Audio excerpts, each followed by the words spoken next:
Всем героям большой-большой привет! И, наконец, настало время долгожданного обзора на такого героя, как Вождь. Признаюсь честно, откладывал этот обзор как только можно дальше. Не хотел его делать по ряду причин. Во-первых, это такая большая ответственность для того, чтобы сделать обзор именно на него.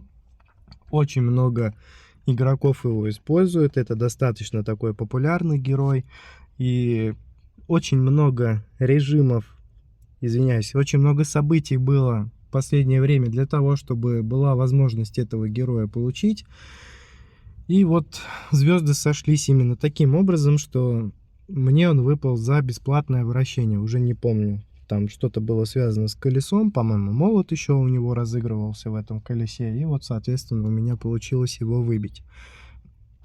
Сразу скажу, что в целом играть за него можно, даже если у вас нету огромного количества талантов, нет героического шмота, мало открытых персонажей, но в принципе играть можно. Я объясню почему. В целом он нужен нам с вами для чего? Он нужен для того, чтобы рвать и метать именно в ПВП.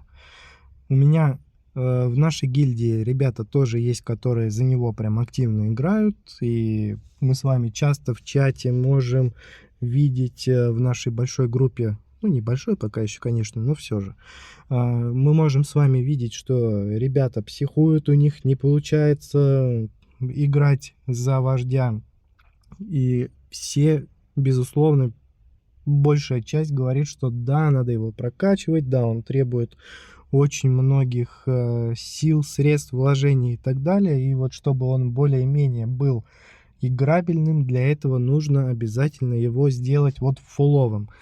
То есть, что это значит? Нужно обязательно прокачать скиллы полностью, то есть тут вообще никаких исключений нет. Если мы с вами идем именно в PvP и хотим занимать лидирующие места, то обязательно нужно это сделать. Также нам обязательно нужно прокачать что? Нам нужно прокачать боевой топор. У нас, кстати, наилучшая комбинация будет с книгой урона, удвоение, перезарядкой, там область тоже, может быть, будет фигурировать. И вот что у нас, извиняюсь, что у нас вот здесь. На первом уровне можно выбрать повышение урона истекающим кровью врагам, что будет только в плюс ему, потому что там описание скиллов это просто что-то невероятное, это что-то безумное, даже и без полной прокачки. То есть, в принципе, это достаточно такой интересный персонаж, которого в любом случае надо открывать. Вот кровь из носу, вот выпало событие, вы его открыли, все, красавчики, лайк, подписка. Если вы его не открыли, ну, жалко, потому что неизвестно, когда потом опять эти события будут для того, чтобы была возможность его открыть. Вот, и, соответственно, не жалейте кристаллов, не жалейте там монетки, если у вас есть свободные. Но, опять же, все в силу ваших финансовых возможностей. Здесь у нас широкий взмах восстанавливает 1% от максимального запаса здоровья. Да, раньше этот показатель у нас был выше, и, соответственно, игралось легче, но как есть, так и есть. Он будет у вас идеален для кошмара, если вы его обязательно прокачаете, сделаете ему багровый тесак, наносит мощный удар по ближайшему противнику. Хотелось бы, конечно, на это все посмотреть, это очень интересно на самом деле, но пока что недоступно для меня. И вот здесь что у нас можно сделать? Здесь, наверное, лучше выбрать именно правую сторону. Убитые, кровоточащие, ну, скорее всего, убитые враги, у которых идет кровотечение, с помощью багрового тесака оставляют после себя лужи, наносящие урон. Это на самом деле является одной из ключевых характеристик именно этого героя. И это тот самый случай, когда это нужно сделать, чтобы прокачать его на 5 уровней в кузнице, это даже не обсуждается. То есть это ни в коем случае не будет какой-либо ошибкой, это будет правильно, вы не ошибетесь, если сделаете именно так. Ну, я имею в виду не то, чтобы именно прям вот правую сторону выбрать, а я имею в виду именно прокачку. То есть в любом случае, если мы с вами хотим рвать и метать именно на этом герое, это нужно сделать. Ну а так в целом, я за него поиграл, посмотрел, причем я играл за него в тот момент, когда еще у меня кузница была на нуле, слил я сюда суперы, потому что я понимаю, что на арене я его, скорее всего, не дождусь, а если дождусь, то это пройдет огромная куча времени. И вот у нас есть еще вот такое усиление, глобальное усиление, то есть все герои у нас получают множитель, вот тот самый, которого нет почему-то в талантах, который с таким огромным трудом достается, и вождь у нас это самый лучший помощник в этом плане. То есть он у нас и сам себя улучшает с помощью вот этого глобального усиления открытого, и всех остальных героев, которые также используют кровотечение, он очень и очень сильно усилит, потому что вот этот талант мы с вами, точнее вот этот статус-эффект, мы его с вами никаким образом не откроем, кроме как вот здесь, не усилим, точнее. В талантах его, к сожалению, нет. И вот довольствуемся тем, что есть. Ну и что же, в принципе, здесь у нас?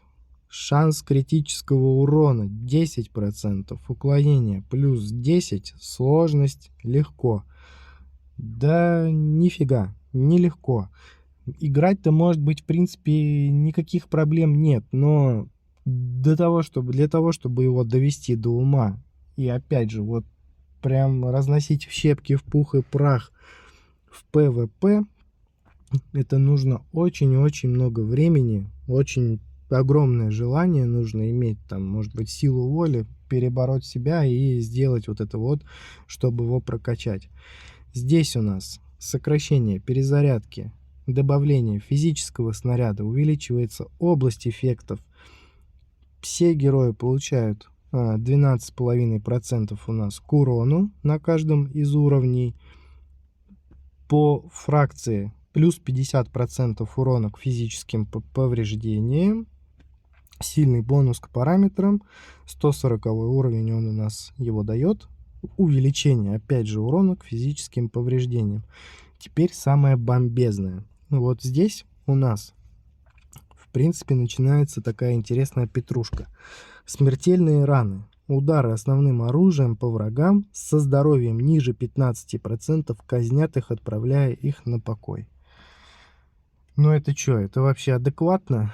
Мне кажется, нет. Это неадекватно, это должен быть просто полный разнос карты, и в принципе это как-то прям вот невероятно звучит, но игра, это есть такой параметр.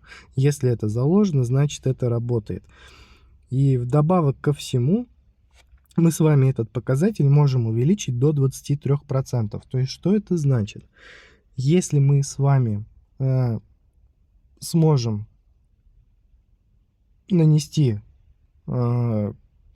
грубо говоря, 70, ну, получается 7, но округлим, да, 75% здоровья можем с вами снести у моба, то, в принципе, следующий удар основным оружием, он просто его уберет. Вот он его вычеркнет, этого моба, и все. Поэтому стоит это прокачивать? Да, однозначно стоит. В любом случае. Я пока не прокачиваю, ну, пока вот смысла нет мне, потому что у меня все равно синих и красных книг для этого не хватит, чтобы его прокачать. И тут еще, конечно, очень такая большая тема по вот этому всему, по ПВП, там, по вот этим вот лидирующим местам. Мы с вами точно уверены в том, что вождь — это самый лучший герой для того, чтобы это все сделать.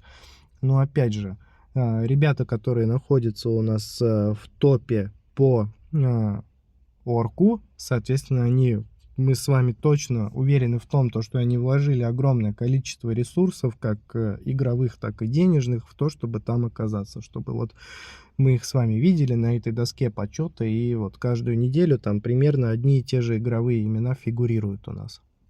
Дальше. Так, ладно, нет, вернемся пока. И вот к чему я это все говорил. В принципе, это такой, знаете, вот как статус. То есть по факту нам вот эта лидирующая позиция, она пользы никакой не принесет, кроме того, чтобы вот эмоциональное удовлетворение от того, что мы с вами вот это лидирующее место заняли, мы крутые, на нас смотрят, там заходят в наш профиль и такие: о, боже мой, там столько там мощности, невероятно крутой чувак. Вот. Но каких-то там отдельных наград, к сожалению, за это нет. Если бы еще и были награды, то тогда, я думаю, все бы бросились качать этого вождя, все бы старались открывать этот героический шмот, чтобы себя проявлять еще больше именно за игру в PvP на этом персонаже. Вот, и, соответственно, тут нужно для себя просто решить, что вы хотите от игры. Если вы хотите в PvP просто вот до последней вот этой лиги дойти, и все, вы назад уже никак не откатитесь, да, в принципе, вам будет достаточно того, чтобы это сделать. Можно будет использовать и других персонажей, таких как там и Изобретатель, у меня получалось это сделать очень даже неплохо. И Чернокнижник там тоже себя неплохо проявляет, как ни странно. То есть все зависит от того, какие там книжки вы выберете и как это все будет работать. То есть вот тот же самый проклятый этот некромант, которого я никак не могу получить, он единственный из темного синдиката, из вот этой вот темной фракции, единственный герой, который у меня не открыт, и вот прям вот будет возможность, я его обязательно открою, обязательно там поиграю с ним, поизучаю его. И шестеренка также может быть неплохим вариантом для PvP. И в целом награды-то они будут одинаковые, то есть вы получите то же самое количество валюты, там, что там дают, вот это все, оно в принципе будет равно, что вот вы первое место займете или вы займете там 150 какое-то место, в принципе разницы нет. Но сам вот этот эмоциональный эффект удовлетворения от того, что вот, ну, человек, по сути, это такая натура, которая хочет быть лидером, хочет быть первым, люди любят внимание к себе, поэтому, в принципе, это вот как раз вот для таких ребят, которых вот этот жизненный показатель, он прям нуждаются в нем люди, поэтому нужно обязательно его прокачивать, нужно обязательно его выводить до такого состояния более-менее игрового, именно вот в такой вот концепции режима PvP. Вот, и поэтому тут нужно для себя сделать вывод, стоит оно того или нет. Нуждаетесь вы в этом или нет. Вот, теперь давайте уже перейдем вот сюда. Широкие удары. Каждые 3 секунды вождь будет совершать удар на 360 градусов, то есть в круг своим топором, нанося 120% урона от оружия. При получении урона сокращает, время восстановления на 1,5 секунды, может происходить не более раза в 0,2 секунды. Тоже неплохой такой вариант, обязательно нужно его прокачивать. Ну и, соответственно, чем больше мы его прокачиваем, тем больше у нас показатель урона, и хуже от этого не будет. Урона много не бывает, да? Золотое правило, помним его всегда. А дальше начинается просто какое-то вот невероятное, ультимативное нечто. Это даже не способность. И давайте, наверное, я лучше сюда перейду в уровень и прочитаю его здесь, чтобы нам текст было видно полностью. Итак, опустошительный тремор. Убийства основным оружием заполняют шкалу. Когда она заполнена, вождь бьет по земле, вызывая ударную волну, которая, первая, отбрасывает назад, оглушает на 3 секунды, это 2, вызывает кровотечение у противников, это 3, и уже истекающие кровью враги, пораженные вот этой ударной волной, взрываются, нанося урон ближайшим врагам на 450%, и это у нас 4. И вот опять вопрос. Ну, по-вашему, это адекватно? Да это вообще нереально. Это просто прям отвал башки у мобов 100%. То есть, прокачав вот это вот до 100-го уровня, вы хотите сказать, что это является неиграбельным? Ну, не соглашусь. Играть обычные сложные главы можно кем угодно, разницы нет. Все зависит только вот от того, что вот вы прокачали себя там, открыли красный шмот, и все, вы хоть тайным магом проходите, талантов 500-600, я думаю, хватит для того, чтобы пройти полностью обычные сложные главы. И в теории, даже если вы хотя бы чуть-чуть этого зеленого Шрека с красным ирокезом, если вы его прокачаете хотя бы чуть-чуть, то вам в любом случае станет намного комфортнее. Есть еще такие ребята, которые вот, ну вот миллион денег, и, пожалуйста, они могут себе позволить все, что угодно. И я вижу часто ребята там, кто-то, например, совершает такую ошибку, как покупает осколки, там, на кого угодно, на того, кого не нужно покупать, грубо говоря, там, персонаж есть, его там можно до 3 звезд довести, 120 уровень ему открыть, и все, и пусть он там в багажнике лежит, мы его не трогаем, там, он глаза нам мозолит периодически, и все, там, в заданиях, может, его берем, кое-как там отыгрываем на нем, ну, может, не кое-как, но все равно. И вот если у вас возможность есть его прокачать до 5 звезд, то вы можете это сделать, и я уверен, что многие ребята это делают, многие игроки, хотя, судя по опросу, проведенному недавно, и если учитывать его правдивость и корректность, то у нас там не ребята, там у нас солидные дяди, тети, да, у нас мужчины, женщины, грубо говоря, у нас там детей уже-то, грубо говоря, детей-то у нас толком-то и нет в нашей с вами среде. Поэтому, если вы это сделаете, это опять же не будет ошибкой. Даже если сейчас у вас там не получается взлететь в этот топ, кстати, не получается взлететь в топ ПВП. Кстати говоря, огромное спасибо Спуди, он же L5. Спасибо ему огромное за то, что он написал подробное текстовое руководство о том, как попасть в топ ПВП и что для этого нужно. Прочитать его можно в разделе «Полезные таблицы». Там прям переслано это сообщение, и вы в любом случае можете его там как-то отблагодарить, ну, как минимум ему сказать спасибо. Там, или, может быть, ему поставите там палец вверх, огонек, что-нибудь. Я думаю, что в любом случае человеку это будет приятно. То есть он постарался, написал. Я в силу того, что у меня не так много опыта, я бы, наверное, это не написал, потому что у меня в целом нету пока еще, наверное, возможности, нету понимания от того, как именно там хотя бы в топ-30, наверное, даже попасть. Ну, мне это не нужно.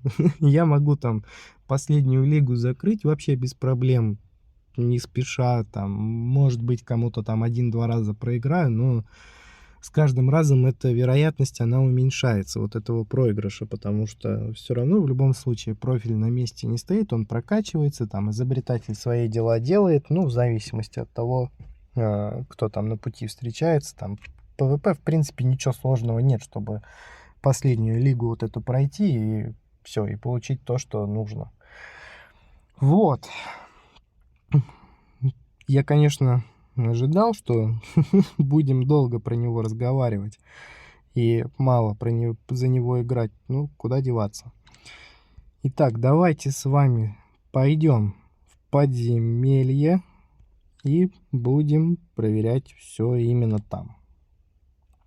Очень интересно. Первые 2 уровня кузницы я открыл. Давайте будем с вами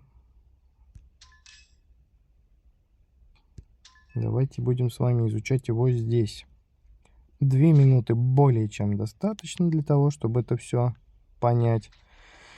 Так, на нас тут враги летят. Ага, есть одна беда. Нам нужна... Что? Нам нужна... Ладно, давайте рогатку возьмем. Возьмем перезарядку, перезарядку. Вот видели вот этот широкий взмах? Вот это вот, конечно, прям ощущается неплохо. Ульта у нас начинает заполняться. Давайте область возьмем, чтобы у нас это все было пошире. Возьмем перезарядку. Мы с вами делаем упор на прокачку основного оружия, чтобы все это понимать. Ну и вот у меня среднестатистический аккаунт, скажем так, да, половины героев нет, половина героев есть, соответственно, стакан половина полный, половина пустой, кому как удобно. И вот, кстати, связка с клыком будет неплохим вариантом для него. Очень хочется успеть запустить ульту, не знаю, получится это или нет. Так, удвоение, ладно, бог с ним, давайте возьмем это удвоение. Добавим урона. И вот, в принципе, весь вот этот вот трэш, который мы с вами читали в ульте, он сейчас у нас должен будет заработать. Жалко, здесь, конечно, такой немножко режим. Мы же еще с вами основное оружие не прокачали. Видите, как область увеличивается? Так. Ну, ладно, критический урон добавим. Вот перед этим был обзор на бомбардира. Было намного сложнее. Сейчас уже становится прям полегче существенно. Вот жалко, нельзя основное оружие взять. Сейчас посмотрим, он умрет или не умрет. Так, обновить. Урон. И вот ульта сработала, и карта у нас просто в момент очистилась. Скорость перезарядки у нас сейчас с вами тоже сократится. Область эффекта добавится. Чувствую, сейчас мы коня двинем, но в любом случае за этого персонажа по сравнению с бомбардиром, хоть может быть это и неуместно их сравнивать, но у них прокачка одинаковая. Практически, конечно же, за исключением только вот кузницы, то что здесь вот, да, здесь 2 уровня кузницы открыто. Ну и соответственно на 600 или на 500, нет, на 500 с чем-то мобов вождь убил больше. У меня средний средний аккаунт, уже все, уже устал говорить, и я не могу сказать, что невозможно играть. Да возможно все играть, было бы желание. Ну, не порвете вы этот топ ПВП, но играть-то прикольно. Вытворяет он прям чудеса, играть можно, играть интересно. Ну и чё, что не получится у вас в этот топ влететь. Прокачайте и влетите. Все вопрос времени. Кто-то там бросит играть.